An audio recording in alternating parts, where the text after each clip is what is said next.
Every once in a while, one of my coworkers will come up to me, and or an acquaintance of mine who knows I'm into this Kennedy stuff, and they'll have just watched what I call one of these Oswald Did It shows. And this is the season when they all come out, and they roll these things out. They make new ones every year, all this propaganda. And usually it starts off the latest computer evidence that shows that Lee Harvey Oswald was the lone gunman, blah, blah, blah, blah, blah. And they'll have watched one of these shows, and they'll come up to me, and they'll say, well, you know, Brian, I just watched this show, and I'm pretty convinced that Oswald did it. What do you think? You know, obviously they've seen a show on it, so they're an expert. And this is pretty fun. You can try this at home. I often retort something to this effect. Well, you know, real killers use real bullets, and real bullets do real damage. So why don't we count the bullets, count the damage?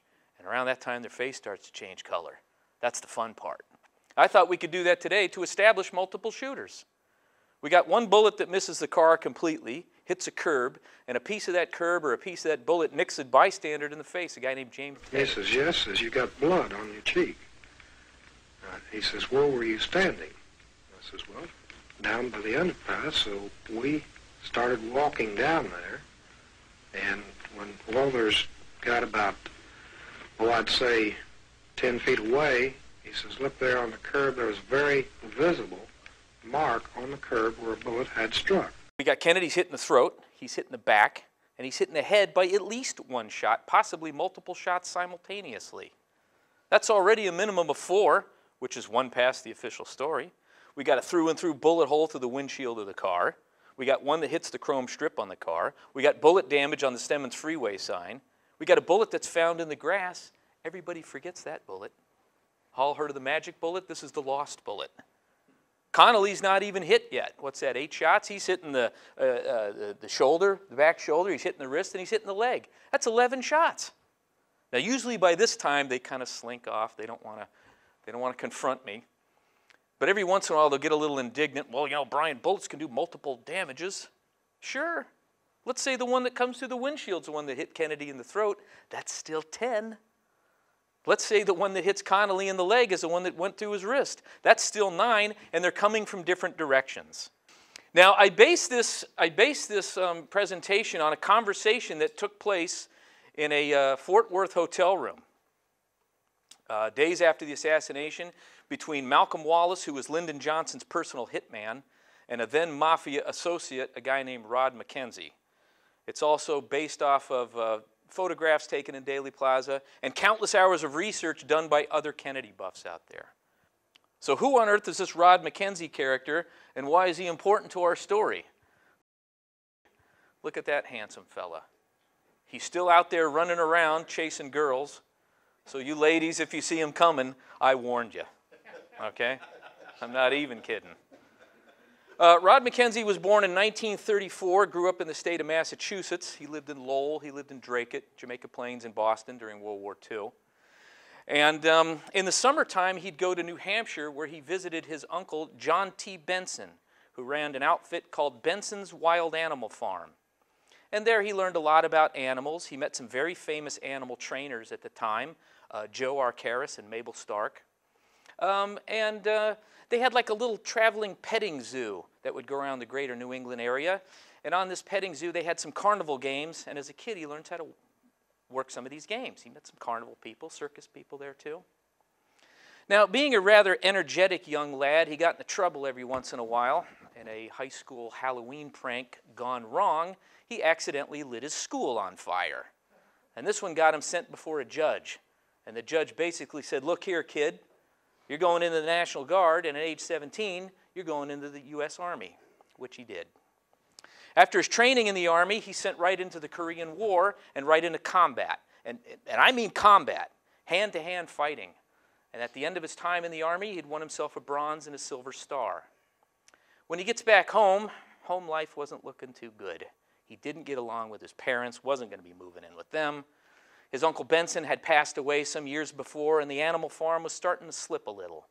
So he decides to go back into the Army. Not to re-enlist, but to extend for a year. But he wants medical training. So he spends some time at Fort Sam Houston getting some medical training, and then he's sent into Indochina. We call that Vietnam today. And by the way, the United States government's been screwing around in Vietnam since the late 1940s. A lot of people don't realize that, possibly before that even. His last few months in the Army were spent at Letterman Army Hospital, where he learns how to scrub surgery. He becomes a surgical nurse. When he gets out of the Army there in San Francisco at the Presidio, he becomes a regular at a bar called the El Rancho, where he hooks up with a character named William Alexander Morgan. Look him up on the internet. Very colorful. Morgan always had plenty of money and wasn't too shy in sharing it. One day admits to MacKenzie he's doing burglaries on behest of the local mafia, and he really needs a partner. MacKenzie agrees and gets onto this burglary and stealing safes business like a vulture to roadkill. That's quote. Yes. And the two of them are ripping places off all over the greater Bay Area there. Now, when the heat gets too heavy for the boys, they move to Los Angeles, where MacKenzie is introduced to gangster Johnny Rosselli and his buddy Delbert Graham. And they're in the movie business together. They're producing circus movies, amongst other things. Circus movies were very popular in the 1950s at that time. And we're going to see some other activity we're involved in. And not only are the boys stealing safes and robbing places there in Los Angeles, they head out to Las Vegas, where they perform more than 40 burglaries there. Now, when the heat gets too heavy for the boys there, they decide we're going to go to Cuba. Morgan has connections there. He goes first. And Morgan decides he's going to become a revolutionary. He has military background himself and soon gains a high level in Castro's army. At the end of the revolution, Castro has Morgan executed. Not a happy ending there. When MacKenzie gets there, he becomes a service bartender at the El Presidente Hotel. It's El Presidente, wasn't it?